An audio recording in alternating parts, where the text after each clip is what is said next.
আসসালামু আলাইকুম everyone. I hope সবাই অনেক ভালো আছেন। আজকে অনেক দিন পর আমরা দুজনে মিলে কোথায় হাঁটতে গেলাম সেটাই জাস্ট আপনাদের সঙ্গে শেয়ার করলাম। আর এই জায়গাটার নাম হচ্ছে রিভার ওয়ান্সবেক। তো এই জায়গাটা হচ্ছে আমাদের বাসা থেকে জাস্ট 15 মিনিটের মতো লাগে। তো ওখানে পার্কিং করে তারপর আমরা রাস্তা ক্রস করে ওখানে যাব, আর সেই জায়গাটা আপনাদের সঙ্গে শেয়ার করব। তো এই তো চলে আসছি সেই জায়গাটায়। আর সেই জায়গাটা দেখতে খুবই সুন্দর। সেখানে একটা ব্রিজ আছে, তো সেখান দিয়ে আবার ট্রেন যায়। তো সেটাও আপনাদের সঙ্গে শেয়ার করব দেখতে কেমন। এই তো আমরা পার্কিং এরিয়াতে চলে আসলাম। তো এখানে গাড়ি পার্ক ফ্রি। তো এখানে রেখে তারপর আমরা হাঁটতে যাব। তো যাওয়ার সময় তো গাছে কি সুন্দর সুন্দর সাদা ফুল ফুটে আছে, তারপর আরও বিভিন্ন রকমের। তো সেগুলো মানে একটু ভিডিও করলাম, ভালোই লাগছিল।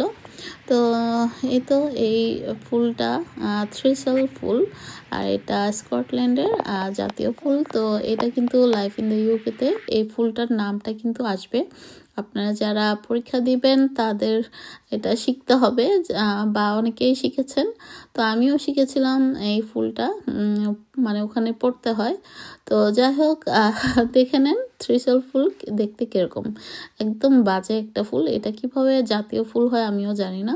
তো যাই হোক, আপনারা সার্চ করে দেখে নিতে পারেন অনলাইনে বা গুগলে। তো যাই হোক, এখন আমরা হাঁটছি, আর উপরে তো দেখতেই পেলেন ট্রেন যাচ্ছে।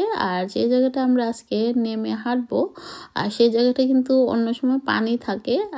তো পানি এখন মানে ভাটার টাইম, তো ভাটা না জোয়ার না ভাটা আমি ঠিক বলতে পারছি না, মানে পানি আসে ভরে যায়। আর এই টাইমে দেখলাম যে পানি শুকিয়ে গেছে, একদম কমে গেছে। তো সেই জন্য আমরা এখানে হাঁটতে পারছি। আর মাটিটা বেশ ভালোই শক্ত। এটাই বুঝলাম না, পানির নিচে থাকে অথচ মাটি কী করে এত শক্ত হয়। একটু একটু কোনো কোনো জায়গা দেখলাম একটু নরম, বাকি পুরো জায়গাটাই শক্ত টাইপের।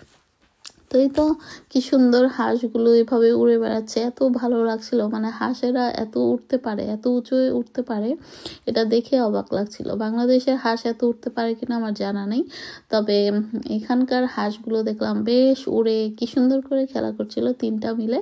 তো একবার এই মাথা থেকে ঘুরে ওই মাথায় যায়, তারপরে পানিতে নামে ঝাঁপ দিয়ে, তারপর আবার উড়ে যায়।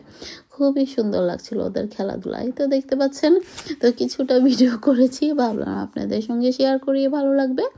তো পানি কমেছিল, আর কিছু হাঁসের বাচ্চা নিয়ে হাঁসের মারাও ঘুরে বেড়াচ্ছিল একসঙ্গে। তো হয়তো আমাদের হাঁটাহাঁটি শেষ করে, তো ভিডিওটা বেশি লং করলাম না, কারণ আরও হেঁটেছি। কারণ এখানে অনেক বড় হয়ে যায় আসলে ভিডিও, অনেক সময় অনেকে দেখতে চান না। এতটুকু 4 মিনিট বা 3.5 মিনিটের ভিডিও শেয়ার করি, তাতেও মানুষ ওয়াচ টাইম দিতে চায় না। আসলে কি আর করব, কিছু করার নাই। আমি 4.5 বছর ধরে একটা ব্লগ করি, অথচ আমার কোনো মানে ওয়াচ টাইমই হচ্ছে না। যাও সাবস্ক্রাইব যেমন তেমন, মানে কি আর বলবো। কেউ ভিডিও দেখে আবার অনেক সময় কি করে যে সাবস্ক্রাইব দেয় আবার উঠিয়ে দেয়। এই জন্য আসলে অনেক কষ্ট লাগে। তো কিছু করার নেই, অনেক কষ্ট করে তো ভিডিও যারা মেক করেন তারা তো জানেনই কত কষ্ট হয়। তো কি আর করা, যাদের ভালো লাগবে অবশ্যই ওয়াচ টাইমটা মানে ওয়াচ করে তার যাবেন। পারলে একটা সাবস্ক্রাইব এবং লাইকও করে যাবেন, আর কমেন্ট করলে তো ভালোই হয়।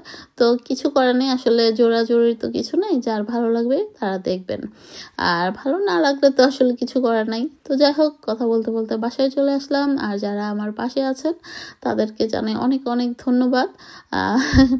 তো আমিও চেষ্টা করি যখনই ফ্রি হই বা সময় পাই আমি আপনাদের ভিডিওগুলো দেখার চেষ্টা করি। তো আজকের ভিডিওটা বেশি লং করলাম না, তো বাসায় চলে আসলাম। তো আজ এ পর্যন্তই। আল্লাহ হাফেজ।